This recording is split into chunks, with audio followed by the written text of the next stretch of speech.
Hello dear viewers, welcome back to my channel. আমি আছি আপনাদের সাথে শঙ্কর প্রসাদ খা। আজকে আমি নতুন আরেকটি এক্সেল টুল নিয়ে এসেছি, যেটির সাহায্যে আপনারা ফিনান্সিয়াল ইয়ার 2024-25 এবং অ্যাসেসমেন্ট ইয়ার 2025-26 এর স্যালারি স্টেটমেন্ট জেনারেট করতে পারবেন। এই এক্সেল টুলের সাহায্যে আপনারা এরকম একটা কমপ্লিটলি অটো ক্যালকুলেটেড এবং অটো জেনারেটেড স্যালারি স্টেটমেন্ট পাবেন, যেখানে আপনার নাম, স্কুলের নাম, designation, pan number, employee code automatically এই ডিটেলস গুলো এখানে থাকবে। এখানে কোনো ডাটাই আপনাকে ম্যানুয়ালি ইনপুট করতে হবে না। এটা টোটালি অটোমেটিক্যালি এটা জেনারেট হয়ে যাবে এবং অটোমেটিক্যালি ক্যালকুলেটেড হয়ে যাবে। আপনারা এটাকে পিডিএফ হিসেবে সেভ করেও নিতে পারেন এবং প্রিন্ট আউটও করে নিয়ে কাজে লাগাতে পারেন। এরকম একটা ডিটেলস স্যালারি স্টেটমেন্ট আপনারা পেয়ে যাবেন, যেখানে সমস্ত কিছু ডিটেলস ব্রেকআপ সহ দেওয়া থাকবে, বেসিক, ডিএ, এইচআরএ। চলুন শুরু করা যাক এই টুলটি আমরা কিভাবে ইউজ করব।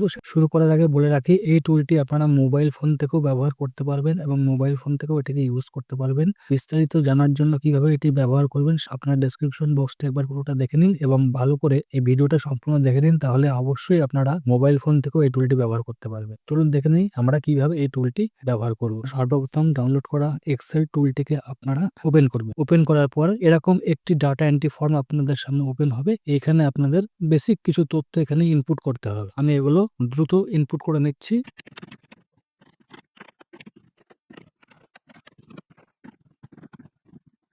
এরপর আপনারা এখানে 2024 সালের ভালো করে লক্ষ্য করবেন, 2024 সালের মার্চ মাসের বেসিকটা শুধু এখানে ইনপুট করবেন। আর কোনো মাসের কোনো কিছুই আপনাদের ইনপুট করতে হবে না। যা কিছু ক্যালকুলেশন সেটা টোটালি অটোমেটিক্যালি হয়ে যাবে এই একটি বেসিকের ভিত্তিতেই। আপনারা এখানে 2024 এর মার্চ মাসের যার যে বেসিক অ্যামাউন্ট আছে সেই বেসিক অ্যামাউন্টটা জাস্ট এখানে বসিয়ে দেবেন।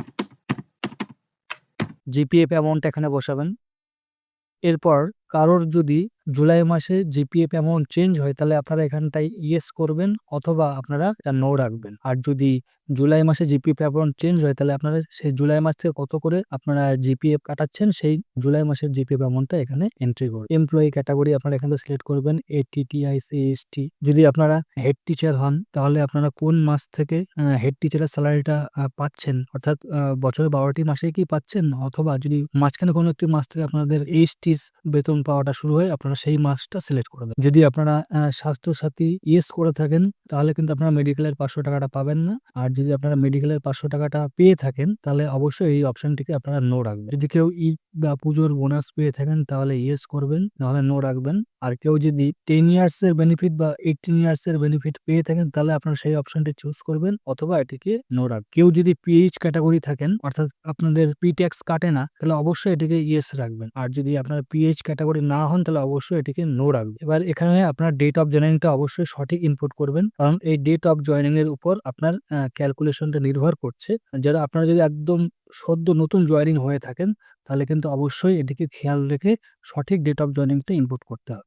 এরপর ready to generate salary statement, এখানে ইয়েস করে সাবমিট অ্যান্ড ভিউ করলেই আপনার কিন্তু এই যে আপনার অটো ক্যালকুলেটেড অ্যানুয়াল স্যালারি স্টেটমেন্টটি এখানে সম্পূর্ণ রেডি হয়ে চলে আসবে। আপনাদেরকে জাস্ট এখান থেকে প্রিন্ট করলেই কিন্তু এটি প্রিন্ট হয়ে যাবে বা পিডিএফ হিসাবে সেভ হয়ে যাবে। এখানে কিন্তু আপনার টোটাল শিটটি কিন্তু অটোমেটিক্যালি প্রতিটি মাসের 12 মাসের প্রতিটি মাসের ডিটেলস কিন্তু এখানে চলে এসছে এবং রেডি হয়ে গেছে। এই ধরনের আপনাদের কাজের উপযোগী আরো নতুন নতুন এক্সেল টুল পেতে এই চ্যানেলটিকে অবশ্যই সাবস্ক্রাইব করে রাখুন এবং ভিডিওটিতে একটি লাইক এবং কমেন্ট করে শেয়ার করে দিন, কারণ প্রতি বছর এই টুল আমি নতুন ভাবে শেয়ার করব। সাবস্ক্রাইব করে না রাখলে পরবর্তী টুলগুলির সম্পর্কে আপনারা আপডেট পাবেন না, কারণ প্রতি বছর এই টুলটি চেঞ্জ হবে এবং প্রতি বছর আমি নতুন নতুন একটি করে এক্সেল টুল নিয়ে আসবো এবং আপনাদের কাজের উপযোগী এরকম নতুন নতুন আরো এক্সেল টুল নিয়ে আসবো। তো চলুন এবার দেখে নিই আমরা এই টুলটিকে কিভাবে ডাউনলোড করব। টুলটিকে ডাউনলোড করার জন্য ডেসক্রিপশন বক্সে দেওয়া ডাউনলোড লিঙ্কে ক্লিক করলে এরকম এটি আপনার গুগল শিট ওপেন হবে। এখানে আপনারা ডাটা এন্ট্রি করে এটিকে ইউজ করতে পারবেন না। এটি ইউজ করার জন্য অবশ্যই এটিকে হার্ড ড্রাইভে ডাউনলোড করে নিতে হবে। তো লিঙ্কে ক্লিক করার পর যখন এই গুগল শিটটি ওপেন হবে, আপনারা উপর দিকে এখানটায় দেখছেন একটা ডাউনলোড সিন বলা আছে, ডাউনলোড অপশন আছে। এই ডাউনলোড অপশনে আপনারা ক্লিক করবেন। ডাউনলোডে ক্লিক করার পরে এই টুলটি আপনাদের হার্ড ড্রাইভে ডাউনলোড হয়ে যাবে। এরপর আপনারা ডাউনলোড লোকেশন আছে, সেই ডাউনলোড লোকেশনে চলে যাবেন। সেখানে গিয়ে আপনারা এই টুলটিকে দেখতে পারবেন এবং সেখান থেকে আপনারা এটি ওপেন করবেন। ধন্যবাদ, সকলে ভালো থাকবেন।